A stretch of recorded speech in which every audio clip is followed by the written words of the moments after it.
So I do not know I don't understand what happened. I don't even know why it just gave up on me, but whatever. I'm back. So let me finish where I left off at. I finished, okay, this is where I stopped at. It says, let's raise children who are innovators. Children who try something in a different way, a new way, maybe a better way. Let's raise children who are able to think for themselves and who accept others who think differently from them, who recognize that different ways of thinking will often bring people together and solve a problem. To do that, children need to understand the process of thought, to be able to think about thinking, metacognition, principles of critical and flexible thinking. So these four I felt like were really important too. How I think might be different than how someone else thinks. The brain grows and changes. It is plastic. What a nice analogy, right? Some of the best discoveries have happened because of mistakes. There are many ways to solve a problem. So these four things are the principles of critical and flexible thinking. Four ways to raise a critical thinker. Teach your child how to think and not what to think. Okay, so here are the four things. I'm going to go through them. And as I go through them, I'm actually going to see if I can give like examples of things that I do in my day-to-day life that reflect these because I do believe my children have critical thinking skills because I see them acted out every day. So let's see what they are. So number one is when your child asks you how or why, you answer with what do you think? So I think this is one. I honestly think that not only should you ask how, like when they ask how or why, or when they do, it says ask what do you think? But I think you should also have a follow-up question to that. Not only just what do you think? So you can probably ask another question. Like for instance, I'm not going to say it was a while ago, but now that I could think about it, Eli, he wanted to make a this owl pancake. And I still have this really old magazine of DIY meals that like kids can help make. And they're made out of like it's breakfast meals. So it's pancakes with like fruit and nuts and stuff like that. And they put it together in the form of a shape of an animal. So he came to me one day. He goes, he's like, Mom, so how can I make this? And I'm like, well, what do you think? And not only that, when he brought it to me, I'm like, so what do you think? What do you think we need to make this? So like I said, with another follow-up question, you can actually continue the conversation and that will branch off into them actually taking the time out to think and come up with a way to solve the problem that they have. They want something and they want to be able to make it, whatever it may be. And they actually have to sit down, probably not write anything out because a lot of children are like too young to do that. But as they get older, they can actually sit in the moment, sit with themselves and come up with a solution. So Eli was able to look at the picture, take time out and depict what's on the page. And Eli is not a great reader. He's only in first grade. So, but he was able to look at the picture and see each fruit and know, Mommy, so we need to go to the grocery store and we need to get these specific fruits. And he was able to come up with at least, if I'm not mistaken, at least like 4 or 5 of the fruits on his own. And to me, that is an example of critical thinking. And that's in a small way. Like I said, he's only a first grader, but even my son, Emmanuel, he has really good critical thinking skills. And I think that's one of the reasons why he is really good at school. He is an honor roll student. Actually, all 3 of them are honor roll students. I don't even know why I didn't mention that, but that's why I feel like this is a good video because I can relate to a lot of these things. My children really do. They do these things. So anyway, let me keep going. It says, so this is the story behind it. What are they doing? Hold on one second.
Okay.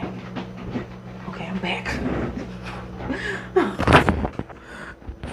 My critical thinkers were trying not to go to sleep.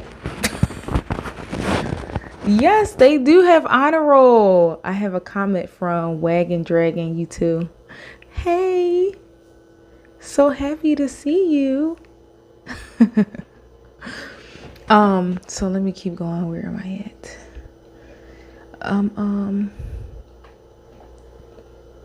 Okay, so where was I?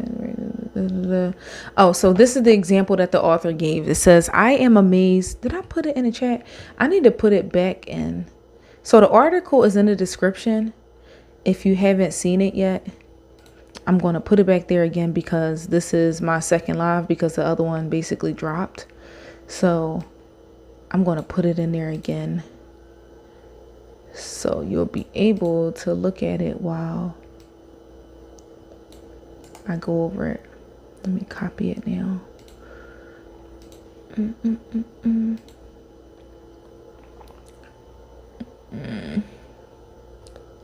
This is part 2. Okay.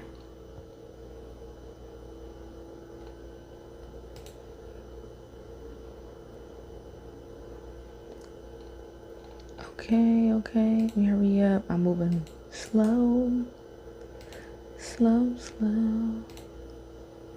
Okay, I'm going to pin it too. Okay, it's up there now. Perfect. Let me keep going. Okay. What am I thinking? Oh. It says no, that's the second part. I am amazed by the theories my son has come up with for how things work. Help your child test their what? Hypothesis. Jesus Christ, I can't read. Help your child test their hypothesis with a hands-on project or a way to explore their idea. This weekend, we built a slingshot for shooting our dog's tennis balls in the yard. Only the sling doesn't quite work yet. One of our favorite hypothesis testing games when my son was younger was, will it float or sink? Oh, that's a good one. I got to try that one with the kids. Simply fill up a bowl with water and have your child guess if different things will float or sink. Ask them why they believe their hypothesis and help them test their ideas and revise their theories. A general rule of thumb, every time your child asks a why question, ask them what they think. Then have a conversation. Children go through the why phase for a reason, and it is up to us to ask them the same question. Why, and why do you think that? So that is a good idea. When they ask why, kind of like reverse the question back so you can kind of get a gist of what they're actually thinking in that moment. That is a good idea. I didn't think about that one. In the float or sink test. That might actually be fun. I feel like that's something that you can do like during bath time or like when you're doing chores like washing dishes or something like that. So sometimes I let my kids, the little ones, I let them wash dishes. And of course, all they do is play in the water. They play in the water and they play with the bubbles. And I remember for a while, I would be like trying to rush them. And over time, I started to learn like they're actually learning something, even though they're not really washing the dishes properly. It doesn't even matter. When they're playing, they're always learning. So I just let them take the time to splash around and play with the pots and pans and the spoons and forks and stuff. And I didn't really think about like coming to them with like a game, like will it float, or that's basically a game to them. Is it going to float or sink? So I think I'm going to do that. That's going to be fun. Okay. It says, let them do it themselves. That's number 2. When you teach a child something, you take away forever his chance of discovering it for himself. Okay, wow. That's by Jean Piaget. I think that's her name. It's a quote, and I'm going to reread it one more time. When you teach a child something, you take away forever his chance of discovering it for himself. I think that makes a lot of sense because when you I'm not going to say when you teach a child. I don't know why they said teach. I think basically like you can give your child something, especially if it's not harmful to them, and just let them explore it on their own. And just those skills that it takes in order to try to figure out what it is a teachable moment for them. And it also gives them, to me, I think it gives them confidence to be like, I can do hard things. So I like that. It says, it is so hard not to step in when they struggle. That is so true. I kind of learned this from my husband because I have boys. So my boys are always trying to do something, and I'm in the beginning I would be the mom to be like, no, you might get hurt, stop. And now I'm more so like, oh, they're boys. Now this also can apply to girls too. So if you have daughters or you take care of little girls, just keep in mind that this is one of the ways that they learn. Don't try to stop them so quickly because like he said, you're kind of interrupting their process of learning. So, just sit back and, just be around if something does happen. But you don't want to stop them from doing anything because it's going to be hard for them to have those critical thinking skills. They need to be able to develop that on their own. Anyway, let me keep going. I catch myself doing this all the time with little things. But if we do it with the little things, they expect it for the big things. Oh my goodness, that is so true. I have to consciously make myself step back. Like I said, step back. And if my son does ask for help, I try to help him with the next step instead of showing the whole problem. This philosophy works from everything from opening a yogurt to math homework. This is really true. This is a fact, okay? I have lived this one, okay? So my middle son, Ezekiel, he is the kid that doesn't want to do work at all. It doesn't matter how easy it is. Of course, if it's challenging, he doesn't want to do it, but he doesn't want to do it at all. Okay. He's always trying to find the easy way out. And I think that could be because like when he was younger, I did that thing. When I seen him about to attempt something that to me, I thought he would get hurt, I would immediately try to stop him. And in doing so, I think that kind of like made him more like he wouldn't want to try things. And when your child doesn't want to try things, that hinders them later on in life. So luckily he's only 9 right now. So he still has a chance to be able to learn this skill. But for instance, like his homework today, They're doing school at home, so he still does a lot of stuff online, and I sit with him most of the time. But I'm learning that I can't just step in and basically read the instructions to him, point out step by step what to do, and I can't do all that for him. He's in third grade, so this is the time for him to be able to actually sit and read the instructions on his own and actually use his brain to figure out what are the first, second, and third steps that he has to do.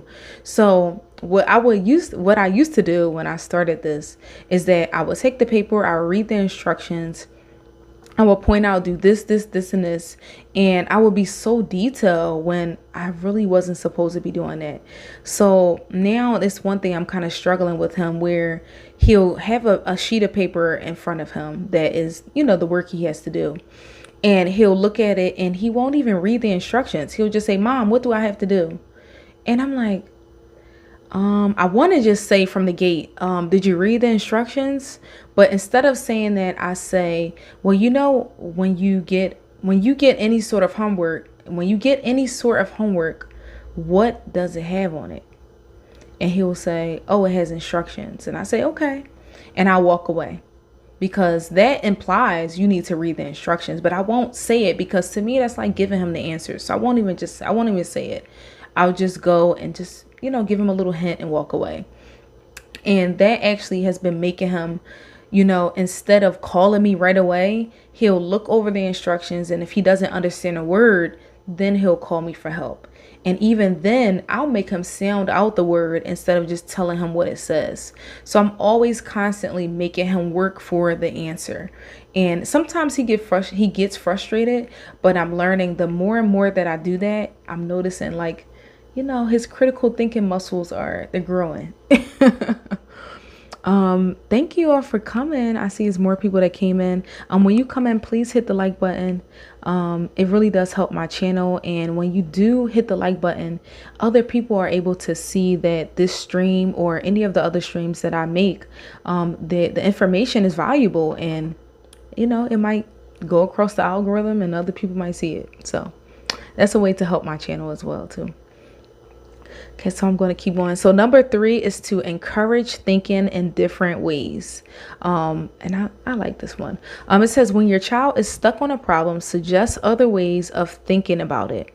Say, let's think about it in a different way. Yeah, this is definitely a critical thinking comment to say. It says, I remember when my son was 3 years old and used to get so frustrated with his blocks. I would hold myself back, and more often than not, he would persevere. But on one particularly frustrating tower building session, my husband said, which block do you think would be the best to start with to make your tower stronger? This block standing up or this wider block laying down? Which one gives you a better foundation? So these questions, oh my goodness, and it's crazy because I think as they get older, sometimes we still talk to them like babies. But even when they're younger, questions like this really do challenge them, and it makes them go into their mind and think, oh, how can I do this? Oh, I might be able to try this out instead. And that makes their brain grow. It says, and ever since that day, my son thinks carefully about the base of or foundation of every single one of his structures. He thinks critically about how to build a strong structure. And that's funny because that was just one encounter with his dad, and him asking those detailed questions. It made him think, farther along. It made him even after he started building blocks days and months after that, now he knows, okay, I need to make sure I find these pieces, which is basically strategically planning even before he starts. And that's a good skill to have. Okay, so number 4 says, read books about the brain, thinking, problem solving, mistakes, and perseverance. Books are an amazing way to open the window to metacognition.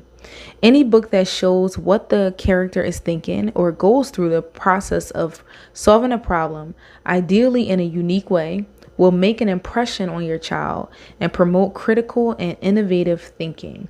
So I like this because we all need to read to our children more often, number one. And because of that, I actually went and found some books that me and my children have previously read in the past, and I took them and I put them in the description section. So when you get a chance, go and check those out. I'm actually going to see if I can go through a few of them now so you can know what they are. And I also added some games to this section as well, because there are games that help build critical thinking as well.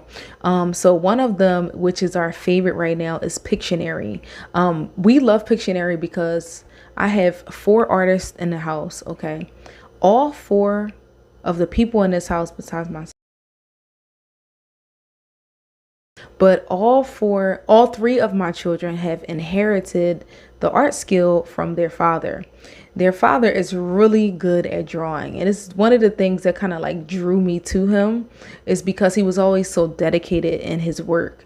And I really love that about him, that even when he was around other friends, he was still focused on what he was doing. And I really like that about him. But anyway, make a long story short, his children have inherited that. And when they draw, oh my goodness, I'm just like, how did you do that?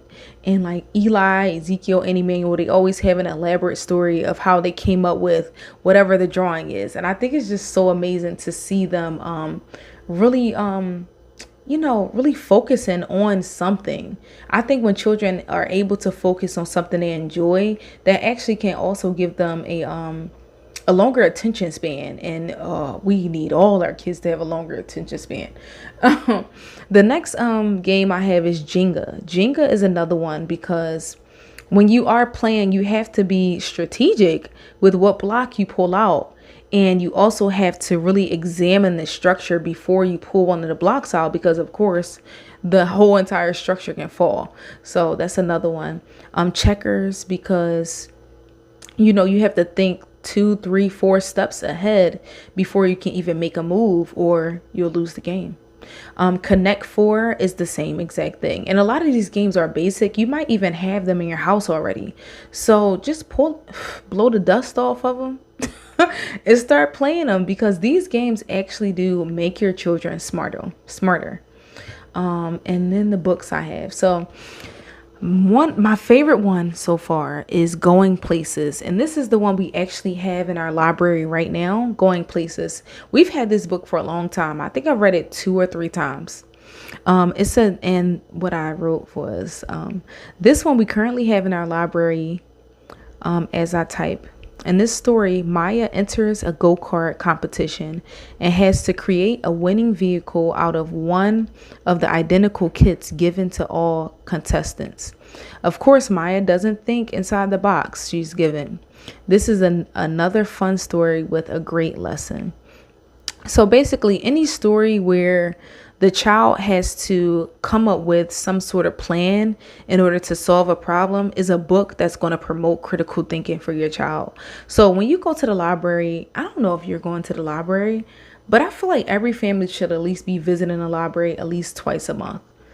That's just me, but that's one of the best ways to get books, because books can be expensive. Like right now, I have the Amazon links for the books, but you can actually go to your local library and request all of these books, and you can get them for free, because you're probably only going to read them 2 or 3 times. And if you want to read them again, you can actually go and borrow them again. So I think it's best that you get a library card so you can borrow the books. But if you decide to buy them, you can. I have them in the description section, so you can go and get them if you like. And the same thing with the games. I have links for those as well. But like I said, I already know a lot of y'all already have these games because they're old games. These are games that we used to play as children. So if you have them, pull them out. Start playing with them. Even if you only play one game for about 20 minutes, just that time with your child and making sure that they actually are trying, because some kids they'll just give up so easily. make sure that they're actually trying, and they will be able to build this skill. It's really important because these are the building blocks to them being able to become adults, because these are skills that they need to have in order to get over hurdles in. But this is a life skill that every person really needs to have. In order to get to where you are right now and where I am right now, we had to be able to hone in on this skill in order to get over hurdles that we may have came across in our life. So I'm going to end this live here. But before I go, make sure you go and check out the mug that I have. Like I said, this is the Lego brick mug. Oh, my connection is acting up. I did not even know. So what I was going to say was, make sure you go and check out the Lego brick mug. I'm actually drinking my pre-workout out of here right now. I love this mug for coffee. I can drink hot chocolate in it and anything cold, of course. And I have 3 different colors. I have them behind me right here, if you can see. I have a red, a blue, and an orange one as well. And I'm going to leave the link in the description section. So make sure you go and check that out and give this live a thumbs up. And if you want to, you can go back and watch the first one. And I have the beginning of the article that I'm going over in that one. And I'll see you in my next video. If you don't know what to do, just be naturally you, and see you next time. Bye.